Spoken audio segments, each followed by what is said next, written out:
Most of our conversation with French President Emmanuel Macron was about his plan to end the war in Gaza. You'll see that in our next half hour. When we spoke with him Thursday at the Élysée Palace in Paris, we asked him about NATO scrambling jets for the first time in the alliance's history to shoot down Russian drones that had crossed into Poland and Romania. The day after we spoke, 3 Russian warplanes crossed into Estonia, too. President Trump was asked about the incident in Poland 10 days ago. Could have been a mistake. Could have been a mistake. But regardless, I'm not happy about anything having to do with that whole situation. Do you believe that these incursions could have been a mistake, as President Trump has suggested? Very clearly. Russia is a destabilizing and aggressive power in Europe. They increased during the past few weeks their attacks against Kyiv and killing a lot of civilians. They destroyed official buildings of the Ukrainian government, but as well premises of the UK government, of the European Union. And at the same time, during the same weeks, they violated the Polish and the Romanian air. Mm-hmm.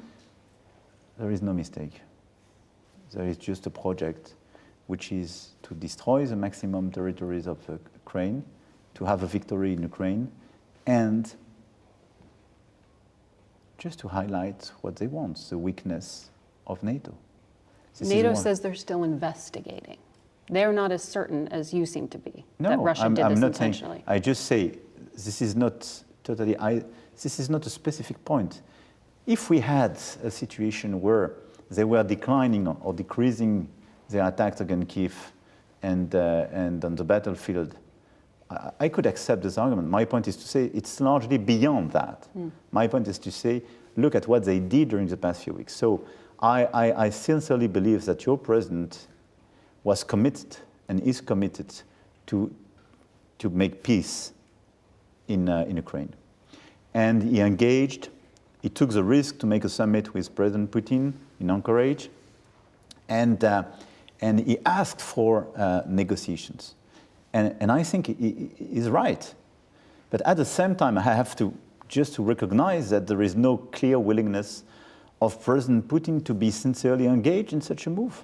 Because as we were working on a diplomatic way, as we were trying to organize bilateral, trilateral, quadrilateral summit, the Russians were increasing their assaults in Donbass, but not just in Donbass. Intensified provocations on one side and attacks on Kyiv on the other side. Mm-hmm. So I just look at the facts, and your president is as well looking at the facts. So now what do? We have to increase sanctions against Russia, but we have to find a way to precisely put more pressure on Russia to bring them back at the table. In parallel, let me insist on one point. When we came to Washington, D.C., a series of European leaders with President Zelensky, we took a commitment. We will work to provide to Ukraine security guarantees, and we delivered. A few days ago here in Paris, we gathered what we call the Coalition of the Willing. You have 30 countries working together in order to provide the day after peace security guarantees to Ukraine. So we have all these elements now with an historical commitment of the Europeans to provide these security guarantees to Ukraine. What we need now is Ukraine to be at the table with Russia and negotiating what a peace agreement could be. On territory, on security guarantee, on de-escalation, on recovery, etc. And you don't see any evidence of Russian interest. I mean, it's so now we have to step up, and we need political, military, and economic surge in order to bring them back at the table and to negotiate. It's now more than a month since that Alaska summit, that big risk you said President Trump took. When he's been asked, so why not put sanctions or secondary tariffs on Russia, he points back here at Europe. And the consumption of Russian oil and gas that still takes place. I know Hungary and Slovakia, for example, continue to use it. This is true, and we are fixing it. And we had discussion with Ursula von der Leyen, and she made a great work with her teams to fix that. But let's be honest, this is very marginal. This is not a key driver today. We decreased by more than 80% the consumption of oil and gas. And I can tell you that because we were not the most impacted as a country because we were less dependent on this oil and gas coming from Russia. But we have to finalize, to finish the job, this is true. But now, it's clearly much more than what we have to do.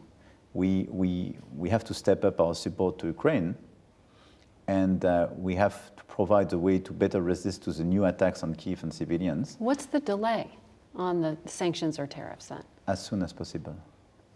If it depends just on me, tomorrow. But it doesn't just depend on me. Mm-hmm. So I think we have to react collectively. If you want my strong view, I think it's very important. I think we all agree we want peace. We all agree the problem is Russia because they don't want peace. So now we have to increase the pressure to convince Russia to come back at the table. The U.S. has not contributed fighter jets to that new effort that was just recently announced after the drone incursions. The Supreme Allied Commander is an American, but does that signal something to you? Does that concern you that the United States isn't more muscular here? No, I'm not concerned or worried about that. I want to say that the NATO Secretary General worked very hard, and we all gathered and exchanged information with the Polish Prime Minister and the Polish President in the hours right after this, what happened. And for instance, UK and France stepped up and we sent fighters. But it's fine, we were in a situation to do so, and we are totally credible.